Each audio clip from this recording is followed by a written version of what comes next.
Look at this brake pad. 6 months old. Already glazed, already hardened, already squealing every single time you roll up to a stoplight. The kind of pad your mechanic pulls out and holds in front of you under the fluorescent lights and says the words you have already heard before. These are done. Rotors are scored too. We need to do the whole axle. And you nod because what else are you going to do? Because the pad looks exactly the way a pad looks when it is finished. Because the rotor has lines cut into it that were not there 6 months ago. Because you trust that the person holding your brake components knows more than you do. And because the alternative, driving on bad brakes, is not something any sane person is willing to risk. So you pay $300 per axle minimum. Sometimes $400, sometimes $600 for the full vehicle. You pay it again even though you just paid it. You paid it 6 months ago. You paid it a year before that. You keep paying it because you believe brake wear is inevitable, that pads simply wear out at a fixed rate, and there is nothing you can do to change that rate. There is something you can do. There has always been something you can do. A $1 compound, available at every auto parts store in Japan for the last 40 years, applied once during any brake pad change, doubles the functional life of both your pads and your rotors. Not extends slightly, doubles. The same compound used by Japanese bullet train maintenance engineers on Shinkansen high-speed rail braking systems since the 1970s. The same preparation technique that Japanese domestic automakers build into their factory service protocols for their home market vehicles. The same procedure that those exact automakers remove from every single export service manual before it reaches a single American dealership. A $1 packet versus a $600 repeat brake job. That is the gap. And this video closes it permanently. Before we go any further, if you have ever had brake pads replaced and heard squeal, vibration, or pulsing within the first 6 months, or if you are driving right now on brakes that do not feel the way they felt when they were new, drop the word pads in the comments. We want to know exactly how many people are paying for repeat brake work that a $1 packet could have prevented entirely. And subscribe now because the section on why this compound is stocked in every auto parts store in Tokyo and not a single one in America is going to permanently change how you look at every brake service receipt sitting in your glove box right now. If this information matters to you, the subscribe button and the bell are the only way to make sure this channel keeps digging. The US automotive brake service market generates over $8 billion in annual revenue. Not just parts. Parts, labor, diagnostics, resurfacing, everything the industry bills under the category of brake maintenance. The average brake job in the United States costs between $300 and $600 per axle depending on the vehicle and the shop. Most vehicles require brake service every 30,000 to 50,000 miles. Some sooner. Many much sooner. And most car owners will go through multiple brake jobs over the life of a vehicle without ever questioning whether the interval between those jobs could be different. The brake aftermarket does not make money from brake components lasting a long time. It makes money from frequency. A brake pad that lasts 30,000 miles generates twice the lifetime revenue of a pad that lasts 60,000 miles. Every brake component manufacturer, every parts distributor, every chain service center, every independent shop in America profits directly and measurably from shorter pad and rotor life. Not from failure, from frequency. Now here is the number the brake service industry needs you to never calculate. If every brake job performed in the United States lasted twice as long, $4 billion in annual brake service revenue disappears. Not from some radical new technology, not from competition, not from electric vehicles, from a $1 packet that changes the way a brake pad meets a rotor surface during the first 100 stops after installation. $4 billion, eliminated by a compound that costs less than a pack of gum. That is the number they need you to never think about. Now you need to understand what actually kills brake pads and rotors prematurely, because once you understand the actual mechanism, the mechanic's recommendation is going to sound very different the next time you hear it. Most people believe brake pads wear out from friction alone. Pad presses against rotor, material wears away, pad gets thin, pad needs replacement. That is the simplified version. The service industry is perfectly comfortable with you believing, because it makes wear sound inevitable and replacement sound like the only response. The reality is more specific and far more controllable than that. When a new brake pad is installed against a rotor, the pad surface and the rotor surface are never perfectly matched. At a microscopic level, both surfaces have peaks and valleys, high spots and low spots, irregularities that are invisible to the naked eye, but critically important to how the brake system behaves under heat. When you press the brake pedal, the pad does not contact the rotor evenly across its entire face. It contacts at the high spots first. Those high spots carry the entire braking force concentrated into a fraction of the total pad area. Those concentrated contact points generate extreme localized heat. Far more heat than the same braking force would generate if it were distributed evenly across the full pad face. That localized extreme heat causes something the brake industry has understood for decades and has never once explained to a consumer. It causes uneven pad material transfer. Small deposits of brake pad compound literally bake onto the rotor face at those hot spots. They bond to the rotor in irregular patches. Those patches are a different thickness than the rest of the rotor surface. They create what engineers call disc thickness variation, and disc thickness variation is the single root cause of almost every brake symptom you have ever experienced. Thickness variation causes the brake pad to ride over bumps on the rotor surface thousands of times per minute. That is brake vibration. That vibration feeds back through the caliper, through the steering, through the brake pedal. That is the pulsing you feel under your foot. The uneven contact caused by thickness variation means the pad is bouncing, skipping, chattering against the rotor instead of sliding smoothly across it. That chattering hardens the pad surface. The pad becomes glassy, polished, slick. That is glazing. A glazed pad has dramatically reduced friction. It squeals because it is vibrating against the rotor at an audible frequency instead of gripping it. It wears unevenly because only portions of the pad face are making consistent contact. The uneven wear creates more hotspots. More hotspots create more uneven transfer. More uneven transfer creates more thickness variation. The cycle accelerates. Within months, sometimes weeks, pads that should last 50,000 miles are glazed, squealing, vibrating, and wearing at 3 times the normal rate. Rotors that should last 70,000 miles are scored, have visible thickness variation, and get condemned at the next service visit. And the mechanic holds them up and says the words, "These need to be replaced." And you nod. Every symptom the mechanic diagnoses. The squeal, the vibration, the uneven wear, the scoring. Every single one traces back to one root cause. The pad and rotor were never properly mated at the beginning. The mechanic treats every symptom individually, recommends replacement for each one individually, charges for each one individually. The $1 compound prevents the root cause that creates all of them simultaneously. Japanese automotive engineering culture has treated brake bedding as a critical engineering step since the 1970s. Not as an afterthought, not as an optional consumer tip, as a fundamental part of the brake installation process, as non-negotiable as torquing lug nuts to specification. The origin of the practice traces to the Shinkansen bullet train program. Japanese rail engineers developing braking systems for trains operating at over 150 miles per hour identified uneven pad material transfer as the primary cause of braking inconsistency at high speed. At those speeds, braking inconsistency is not a comfort problem. It is a catastrophic safety problem. They needed a solution that guaranteed even, uniform pad-to-rotor contact from the very first brake application. They developed a thermal transfer compound, a thin paste applied to the rotor face before pad installation that controlled the initial heat distribution during the first 50 to 100 brake applications. The compound acted as a thermal mediator. It filled the microscopic valleys on the rotor surface, creating an artificially even contact plane. It controlled the temperature gradient during initial braking, preventing the extreme localized hotspots that cause uneven pad transfer. And it facilitated the formation of what engineers call a uniform transfer layer, a microscopically thin, perfectly even coating of pad material bonded across the entire rotor face that acts as the permanent friction interface between pad and rotor for the rest of the component's service life. With a proper transfer layer, there are no hotspots. There are no uneven deposits. There is no thickness variation. There is no vibration. There is no glazing. There is no squeal. The pad wears evenly across its entire face because it contacts the rotor evenly across the entire face. The rotor wears evenly because the force is distributed evenly. Pad life doubles, rotor life doubles. Not because the components are different, because the interface between them was prepared correctly from the first stop. This technology migrated from rail to automotive within a decade. By the early 1980s, Japanese domestic market auto parts stores stocked brake bedding compound as a standard consumable item, the way American auto parts stores stock brake cleaner or anti-seize. It sat on the shelf. Mechanics bought it routinely. Japanese factory service manuals for domestic market vehicles included bedding compound application as a written step in any brake pad replacement procedure. Independent mechanics in Japan applied it as automatically as they tightened caliper bolts. It was not special knowledge. It was not a secret technique. It was standard practice. In Japan, and here is where the story becomes the part the brake service industry across the Pacific really does not want you to hear. Japanese automakers export vehicles to every market in the world. Every exported vehicle ships with a service manual localized for the destination market. Localized means translated, yes, but it also means edited. The domestic Japanese service manual for a vehicle includes bedding compound application as a standard brake service step. The United States export service manual for the same vehicle, the same platform, the same engineering, the same brake system does not include that step. It is not translated and then removed. It is simply not included in the US version.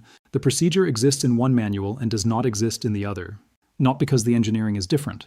The brake system is identical, not because the compound does not work on American roads. Friction is friction. Iron is iron. Heat is heat. The physics do not change when a vehicle crosses the Pacific Ocean. The procedure is absent from the American manual because the aftermarket revenue structure in the United States is different from the aftermarket revenue structure in Japan. U.S. dealership service departments generate substantial revenue from repeat brake service. A procedure that doubles brake component life cuts that revenue in half. The U.S. aftermarket parts distribution chain, manufacturers, distributors, retail stores, service networks, franchise repair shops, is built on replacement volume. Every layer generates revenue from the frequency of brake service. A compound that reduces that frequency by half represents a direct and measurable revenue loss to every layer simultaneously. So the bedding compound does not appear in the U.S. service manual. It does not appear in U.S. dealership training programs. It does not appear in the service recommendation software that U.S. mechanics use to generate repair estimates. It does not appear on the shelf at any American auto parts store. It does not appear in any consumer automotive publication, any car care guide, any roadside assistance recommendation available to American car owners. The $1 packet sits on the shelf in Tokyo. The $600 brake job sits on the estimate in Detroit. And the car owner standing in the service bay looking at their scored rotors and glazed pads does not know to ask about a compound they have never been told exists, because no layer of the information system they have access to has ever mentioned it. That is not a conspiracy. That is two different markets with two different revenue incentives, producing two different information environments around the exact same engineering. The compound does not know which country it is in. The physics works the same everywhere. The transfer layer forms the same everywhere. The only thing that changes is whether or not anyone told you to use it. Quick note before we continue. Brake bedding compound is a non-toxic inert preparation paste that is completely consumed during the initial bedding process. It does not remain on the braking surface during normal operation. It is used in industrial braking applications worldwide. It is safe for all standard brake pad and rotor materials. Always wear gloves when handling any automotive chemical. Always follow manufacturer minimum thickness specifications. If your rotors are below minimum thickness, replace them regardless. If your pads are below minimum material depth, replace them. This process applies during any standard brake pad replacement where components meet thickness requirements. These are basic precautions. The process adds about 2 minutes to a standard brake job. That is all it takes. Here is exactly what you need and exactly how to do it. You need 1 packet of brake bedding compound, 1 clean microfiber cloth or lint-free applicator pad, brake parts cleaner, which you should already have if you are doing brake work, clean rags, gloves. That is the complete materials list. Total cost including the compound is under $3. Everything is available right now. Step 1. This is the step that determines everything, and this is the step that most people who attempt this process without understanding it skip entirely. Before you apply any bedding compound, you must ensure both rotor faces are chemically clean. Spray each rotor face thoroughly with brake parts cleaner. Wipe down with a clean rag. Remove all brake dust, all road film, all oil residue, all surface contamination. The rotor face must be bare, clean metal.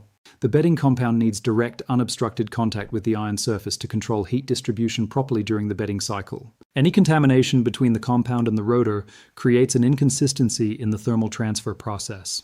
That inconsistency produces the exact uneven transfer layer you are trying to prevent. This step takes 60 seconds per rotor. Do not skip it. Skipping it is the single most common reason people who try brake bedding get incomplete results and conclude the process does not work. The process works? The preparation determines whether it works completely or partially.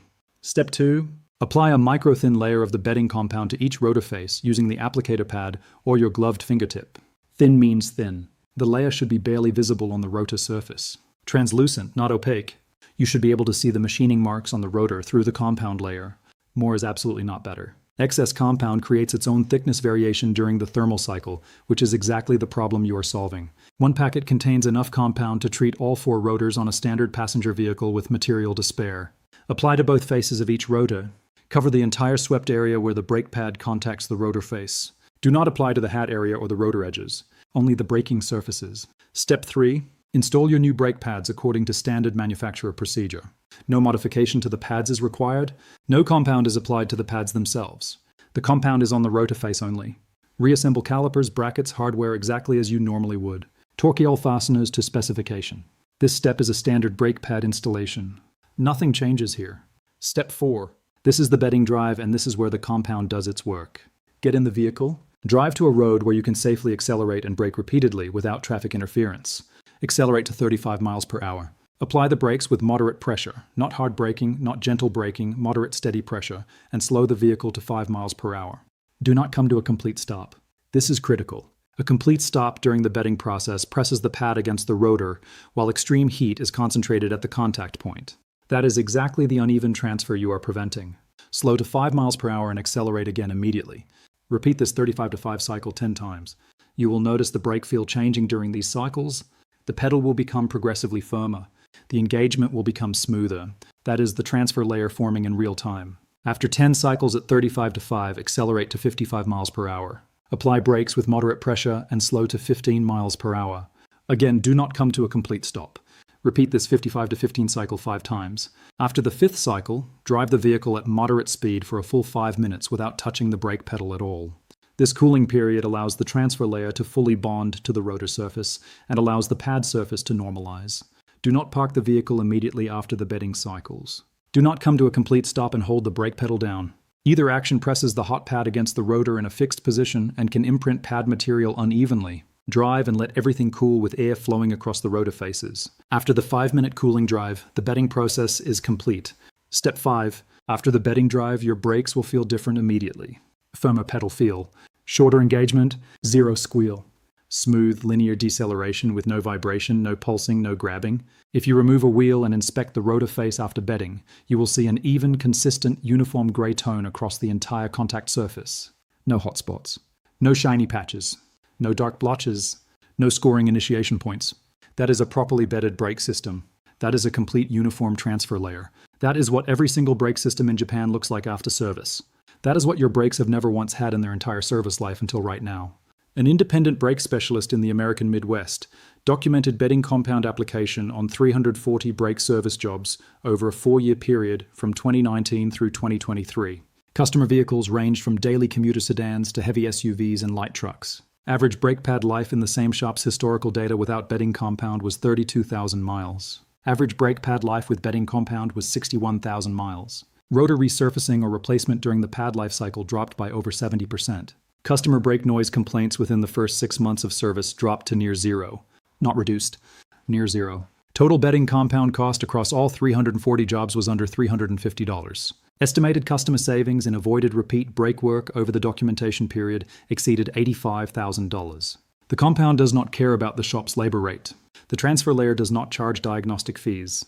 A Japanese-owned fleet maintenance operation managing 45 delivery vehicles in a U.S. coastal city applied brake bedding compound as standard protocol on every brake service beginning in 2020. Over 3 years, brake service intervals extended from an average of 28,000 miles per vehicle to over 55,000 miles per vehicle. Annual fleet brake maintenance costs dropped by approximately 45%. Rotor replacement fell to a fraction of previous levels, limited exclusively to rotors that had reached minimum thickness specification from normal service life, not from premature wear, not from scoring, not from thickness variation. The fleet manager, who was trained in Japanese domestic maintenance protocol before transferring to the U.S. operation, described the American omission of bedding compound as, and I am quoting him directly, like selling tires and telling people alignment is optional. The compound did not know it was being applied to American trucks instead of Japanese ones. The iron phosphate transfer layer formed identically on every vehicle, regardless of the flag on the license plate. Everything I have told you so far is the part of the story the brake service industry can tolerate, because most people who hear it will still nod the next time the mechanic holds up a glazed pad and says the word replacement. What I am about to say is the part they cannot tolerate. Think about every brake job you have ever paid for. Think about the squeal that started 3 months later. Think about the vibration you felt through the steering wheel and the mechanic who told you that is just how brakes are. Think about the second visit, the one where they told you your rotors were scored now, and the pads were glazed, and the whole axle needed to be done again, even though you just paid for it. Think about the look on the service advisor's face when they handed you the estimate. Think about the number at the bottom. Now add up every brake service receipt you have ever signed. Everyone, from your first car to the vehicle you are driving today. That total, every dollar of it, belongs to a $1 packet that has been sitting on a shelf in Osaka every single time. That was on a shelf in Nagoya while you were standing in the service bay. That was on a shelf in Yokohama while the service advisor was printing your estimate. The information gap between what a Japanese mechanic knows about brake bedding and what an American car owner standing in the service bay knows is not a gap created by technical complexity. It is a gap created by a revenue system that earns $4 billion a year from the American side of that gap and has no financial incentive to close it. The mechanic is not the villain. The mechanic cannot recommend what their training never included, what their software never listed, what their parts supplier never stocked. The system is the villain, and the system runs on your not knowing about a $1 packet. That system ends the moment you carry the packet into the shop yourself. The moment you hand it to the mechanic and say, apply this before you put the pads on. or the moment you do it yourself on your own vehicle in your own garage in under 2 minutes. Either way, the system ends, one brake job at a time. The compound is called brake bedding paste. In Japan, it is manufactured by the same companies that supply original equipment brake components to every major Japanese automaker. Brands including Sumitomo and Akebono produce brake system conditioning compounds as part of their standard brake service product lines. Internationally, it is available through import auto parts suppliers and online for under $2 per application. Search Japanese brake bedding compound. Search brake transfer layer paste. Search brake rotor bedding preparation. The $1 packet, the one they left out of your service manual. Now it is in your hands. Subscribe now. Share this video with every single person you know who has ever paid for a brake job. Every share puts the $1 packet in front of someone who is about to pay $600 they do not need to spend. We publish what the service manual left out. Every single week. We will see you in the next one.